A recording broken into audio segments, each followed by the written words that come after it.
સુરતથી સમાચાર લસકાણા વિસ્તારમાં ફાયરિંગનો બનાવ પાનના ગલ્લા પાસે હવામાં ફાયરિંગ થયું બિલ્ડર દ્વારા સીન સપાટા કરવા માટે આ ફાયરિંગ કરાયું ફાયરિંગના સીસીટીવી સામે આવ્યા છે વાલકથી અબ્રામા જતા રોડ પર પાનના ગલ્લા પાસે હવામાં ફાયરિંગ કર્યું બિલ્ડર દ્વારા સીન સપાટા કરવા માટે આ ફાયરિંગ કરાયું ગતરોજ રાત્રે 3 વાગે દારૂના નશામાં ફાયરિંગ કરાયું હોવાની જાણકારી ફાયરિંગ કરનારની પોલીસે ધરપકડ કરી છે લસકાણા વિસ્તારના સીસીટીવી ફૂટેજ છે કે જ્યાં હવામાં ફાયરિંગ કરવામાં આવ્યું છે બિલ્ડરે આ હવામાં ફાયરિંગ કર્યું છે નશામાં તે ભાન ભૂલ્યો પોતાના હોશ ગુમાવી બેઠો અને સીન સપાટા માટે આ ફાયરિંગ કર્યું જે બાદ હવે પોલીસે તેની ઉપર કાર્યવાહી કરી છે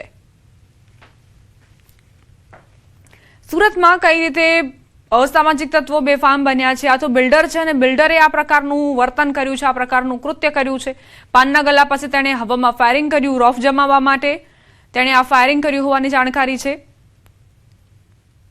અત્યારે પોલીસે તેની સામે કાર્યવાહી કરીને અન્ય વ્યક્તિઓને પણ એ બોધપાઠ ભણાવ્યો છે કે જો કાયદો હાથમાં લેશો તો તમારી સામે પણ કાર્યવાહી થશે એક તરફ સીસીટીવી ફૂટેજ આપ જોઈ રહ્યા છો જેમાં આ બિલ્ડરે સીન સપાટા માટે ફાયરિંગ કર્યું અને હવે તે પોલીસ પકડમાં છે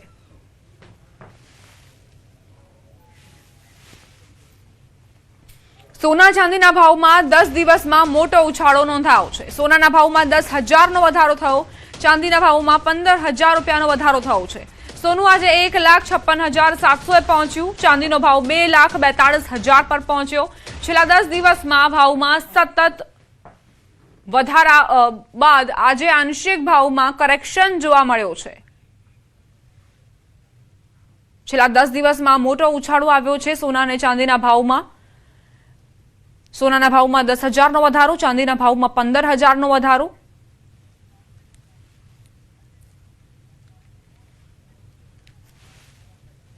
થઈ ગયેલો છે રક્ષાબંધન આવી રહેલી છે પાછળ દિવાળી આવી રહેલી છે ગ્રાહકોની હિલચાલમાં ઇમ્પ્રુવમેન્ટ થયેલો છે ગ્રાહકોને ભાવ ફિક્સિંગ કરવા માટે એડવાન્સ રૂપિયા આપી જાય છે પણ ગત વર્ષની કમ્પેરિઝનમાં જોઈએ તો ખાસો ઘટાડો જોવા મળેલો છે એવું તારણ કાઢી શકાય સરવાળે મારું એવું માનવું છે કે $4250 લગાવીને $74 વચ્ચે હાલમાં ભાવનો રેટ રહેશે ચાંદીની વાત કરીએ તો 2,20,27ની ચાંદી આજે 2,40 અને 2,50ની વચ્ચે રમી રહી છે આવનારા સમયની અંદર સરવાળે જોવા જઈએ તો તહેવારોને ધ્યાનમાં રાખીને ભારતની અંદર સોનાનો ભાવ 1,80,000 ચાંદી 2,80 અથવા તો ભવિષ્યની અંદર સોનું 2 થી 2.5 લાખની વચ્ચે અને ચાંદી ફરી એકવાર 5 લાખને ક્રોસ કરે તો નવાઈ પામવું નહીં વરસાદની આગાહી આગામી 7 દિવસ વરસાદ વરસી શકે છે હાલ 6 સિસ્ટમ સક્રિય છે depression monsoon trough shear zone સક્રિય છે western disturbance cyclonic circulation trough સક્રિય છે આજે બનાસકાંઠા સાબરકાંઠા અરવલ્લીમાં ભારે વરસાદ વરસવાની આગાહી છે દાહોદ મહીસાગર તાપી નવસારીમાં ભારે વરસાદ વરસી શકે છે ડાંગ વલસાડ દમણ દાદરાનગર હવેલીમાં પણ આગાહી છે 16 અને 17 ઓગસ્ટે માછીમારો દરિયો ન ખેડે તેવી સૂચના અપાઈ છે રાજ્યમાં 501.6 mm વરસાદ નોંધાયો છે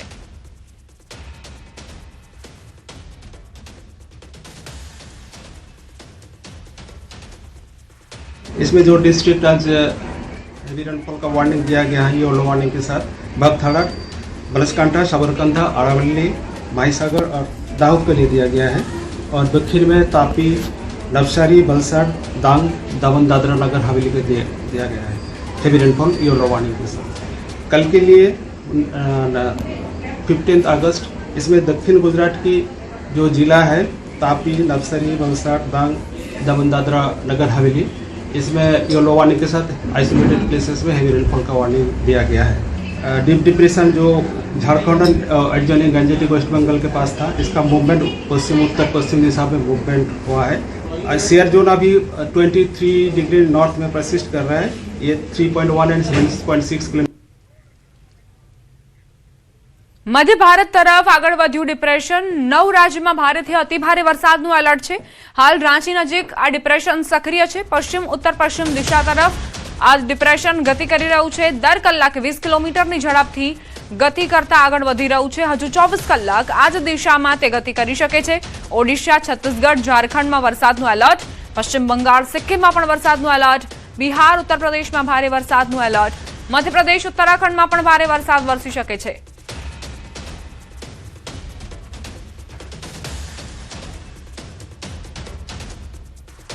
પશ્ચિમ બંગાળમાં સર્જાયેલું આ ડિપ્રેશન જે ધીમે ધીમે આગળ વધી રહ્યું છે અને તે 9 રાજ્યોને અસર કરી શકે છે.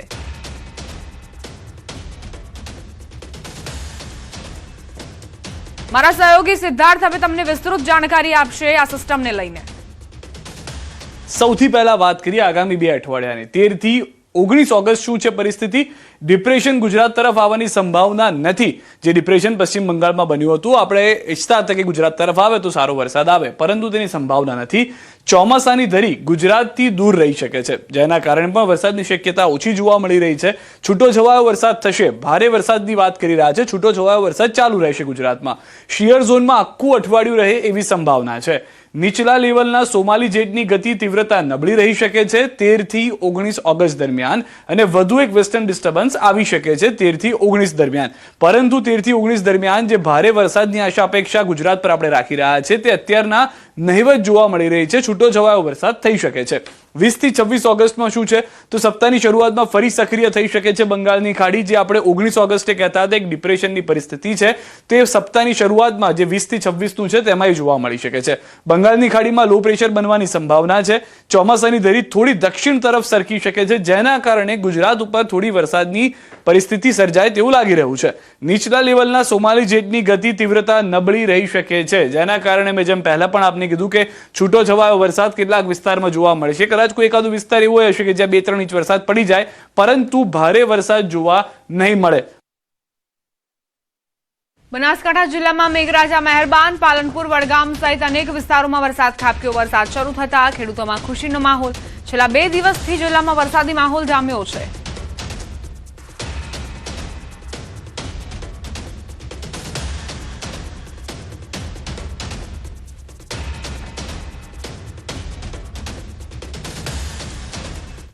હવે આગળ વાત જંગલ જમીન અને વિવાદની.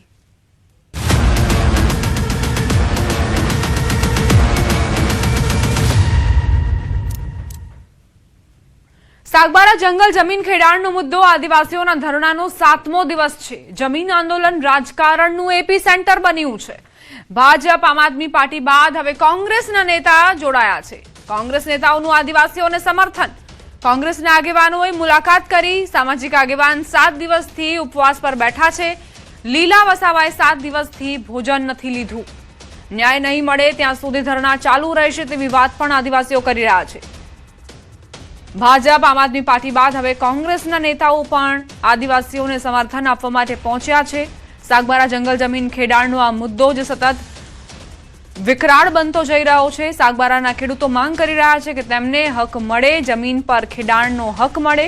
સામે વન વિભાગનું કહેવું છે કે તમે ગ્રામ સભાનો ઠરાવ લઈને આવો એટલે તમને મંજૂરી આપી દેવામાં આવશે. જે સાગબારાના જે જંગલ જમીનનો મુદ્દો છે એ જંગલ જમીનના ખેડાણના મુદ્દા લઈને આદિવાસીઓ ધરણા પર બેઠા છે. આજે આ ધરણાનો 7મો દિવસ છે. 7 દિવસથી સતત વરસતા વરસાદમાં પણ આ લોકો મક્કમ થઈ અને પોતાની જંગલ જમીન ખેડાણના હક માટે સરકાર સામે લડી રહ્યા છે. ત્યારે કહી શકાય કે જે જંગલ જમીનનો જે મુદ્દો છે એ હવે રાજકીય પણ રંગ લઈ ચૂક્યો છે અને અનેક નેતાઓ આ આદિવાસીઓને મળવા પહોંચ્યા છે. ત્યારે અનેક નેતાઓ દ્વારા બાહાદારી પણ આપવામાં આવી છે કે એમનો ઉકેલ આવશે, પરંતુ લીલાબેન જે ભાજપના આગેવાન છે, લીલાબેન છેલ્લા 7 દિવસથી ઉપવાસ પર છે. એમને એક અન્નનો દાણો પણ નથી ખાધો. બેન, શું કહેશો આ બાબતે અને ક્યાં સુધી આવું રહેશે?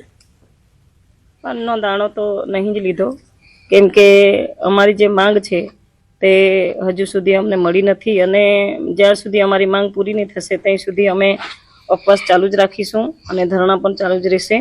અને જે બી કંઈક રાજકીય રીતે જે બી અમને જાણવા મળે છે ઘણું બધું, અને જે સુરત જિલ્લાના જે મેસેજો અમને મળે છે ખેડૂતોના, તે મેસેજો બી સારા અમને મળતા નથી. કેમ કે પહેલાં એવું બધું હતું નહીં, પણ હમણાં 2 દિવસમાં આ લોકોના મીડિયાના માધ્યમથી એ લોકો અમારો વિરોધ કરે છે. તો એના લીધે અમે થોડા ટેન્શનમાં વધારે છે. તો સરકાર અમારું સાંભળશે જ. અમને તો વિશ્વાસ છે કે સરકાર અમારા માટે જે બી કંઈક કરશે તે સારું જ કરશે. 15મી ઓગસ્ટ પછીનો વાયદો અમને કર્યો છે. સાહેબશ્રીએ, અમારા સાંસદશ્રીએ એવું કીધું છે કે 15મી ઓગસ્ટ સુધી થોભો તમે, હું ગમે તેમ કરીને હું સરકારમાં રજૂઆત કરીશ અને જે બી કંઈ સુખદ પરિણામ લાવવા માટેની હું કોશિશ કરીશ એવું સાહેબશ્રી અમને જાણ કરીને ગયા છે. પણ આજની તારીખમાં કોંગ્રેસના જે તુષારભાઈ ચૌધરી સાહેબ અને અનંત પટેલ સાહેબ અને એ લોકો જે બી કંઈક આગેવાનો અન્ય કોંગ્રેસ પાર્ટીના જે આગેવાનો આવી રહેલા છે તે અમારા સમર્થનમાં જ આવે છે અને અમને એવું લાગે છે ત્યાં સુધી એ પણ અમારા સમર્થનમાં હશે. જ્યાં સુધી અમને સરકાર ઉકેલ નહીં આપશે, જ્યાં સુધી અમારા હક અધિકાર નહીં આપશે અને અમને લેખિત હુકમ નહીં આપશે, અમારી ખેતી ખેડવા માટેનું અમને હુકમ નહીં આપશે, ત્યાં સુધી અમે ધારણા રાખીશું. બિલકુલ, આ હતા જે લીલાબેન જે વસાવા છે, જેઓએ શરૂઆતથી આદિવાસીઓના પડખે રહી અને એમને ખેડૂતોને જંગલ જમીનનો ન્યાય અપાવવા માટે ધરણા પર બેઠા. આજે 7મો દિવસે પણ એમને અન્નનો એક પણ દાણો નથી લીધો. ત્યારે કહી શકાય કે જે ધરણા જે આદિવાસીઓના છે હવે રાજકીય રંગ પણ પકડી રહ્યો છે. ભાજપના જ નેતાઓ ભાજપના સામે મનસુખ વસાવા પણ લડી રહ્યા છે. આપના નેતાઓ આવે છે, આજે કોંગ્રેસના નેતાઓ પણ આવી રહ્યા છે, પરંતુ સરકાર એનો ઉકેલ નથી લાવતી. હવે જોવાનું રહ્યું છે કે જો આટલા બધા નેતાઓ આ આદિવાસીઓના પડખે અને સમર્થનમાં આવતા હોય તો એમનો ઉકેલ ક્યારે આવે છે. દીપક પટેલ, ન્યૂઝ 18 ગુજરાતી, નર્મદા. બનાસકાંઠા વડગામમાં મનરેગા શ્રમિકોનો પગાર ન ચૂકવાતા મહિલાઓનો હોબાળો. ધારાસભ્ય જિગ્નેશ મેવાણી અને શ્રમિકો તાલુકા વિકાસ અધિકારીને રજૂઆત કરવા પહોંચ્યા. શ્રમિકોના 4 મહિનાનો પગાર ન ચૂકવાતા વડગામ તાલુકા પંચાયત ખાતે હોબાળો થયો. વિવિધ માંગણીઓને લઈને ધારાસભ્ય જિગ્નેશ મેવાણી અને શ્રમિકો તાલુકા વિકાસ અધિકારીને રજૂઆત કરી. શ્રમિકોને નિયમિત પગાર ચૂકવવામાં આવે તેવી માંગ ઉઠાવાઈ છે.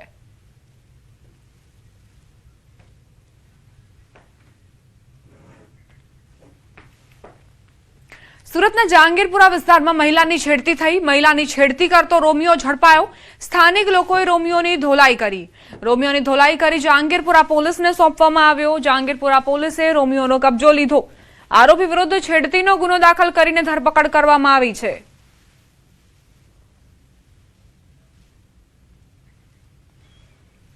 સુરતની આ ઘટના છે. મહિલાની છેડતી કરનાર રોમિયો ઝડપાયો છે. તેને બરાબરનો મેથીપાક ચખાડવામાં આવ્યો. સ્થાનિક લોકોએ રોમિયોની ધોલાઈ કરી હતી. આ દરમિયાન એક વિડીયો પણ બનાવવામાં આવ્યો છે જે અત્યારે સોશિયલ મીડિયા પર વાયરલ થઈ રહ્યો છે. ગીર સોમનાથના ઉના તાલુકાના ખાપટ ગામની ઘટના. સિંહણ અને સિંહ બાળે પશુનું મારણ કર્યું. કેનાલ પાસે આવેલા ખેતરમાં ધોળા દિવસે સિંહણ અને સિંહ બાળે પશુનું મારણ કરતા ખેડૂતોમાં ચિંતા ફેલાઈ. ખાપટ ગામમાં અવારનવાર સિંહોના ધામા જોવા મળતા હોવાથી ખેડૂતો અને સ્થાનિકોમાં ભયનો માહોલ જોવા મળી રહ્યો છે. ખેતરોમાં સિંહોની અવરજવર વધતા ખેડૂતોને પોતાની અને પશુધનની સુરક્ષાની ચિંતા સતાવી રહી છે. હવે વન વિભાગ દ્વારા સિંહોની અવરજવર પર નજર રાખીને જરૂરી કાર્યવાહી કરવામાં આવે તેવી ખેડૂતોએ માંગ કરી.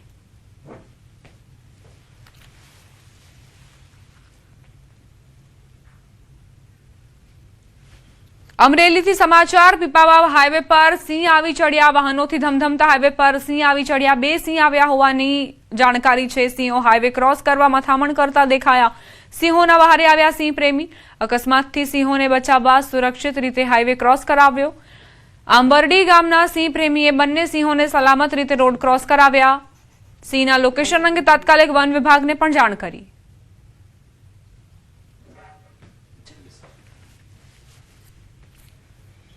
ગીર સોમનાથથી સમાચાર. કાણકિયા ગામે ખૂનખાર દીપડો પાંજરે પુરાયો. વન વિભાગે દીપડાને પાંજરે કેદ કર્યો. વાડી વિસ્તારમાંથી દીપડો પાંજરે પુરાયો. દીપડાને વધુ તપાસ અને આરોગ્ય નિરીક્ષણ માટે જસાધાર એનિમલ કેર સેન્ટર ખસેડાયો. દીપડો પકડાતા ગ્રામજનોએ રાહતનો શ્વાસ લીધો છે.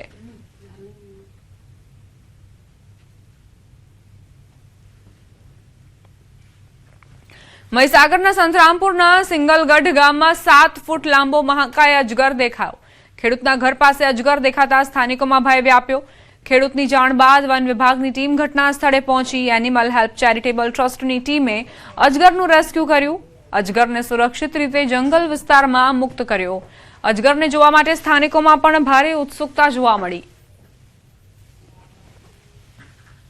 સુરતના અડાજણમાં અજગરનું રેસ્ક્યુ કરાયું. અજગરનું બચ્ચું મળી આવતા વન વિભાગને જાણ કરાઈ હતી. વન વિભાગના સ્વયંસેવકોએ સાવચેતીપૂર્વક તેનું રેસ્ક્યુ કર્યું. બાદમાં અજગરના બચ્ચાને વન વિભાગને સોંપવામાં આવ્યું.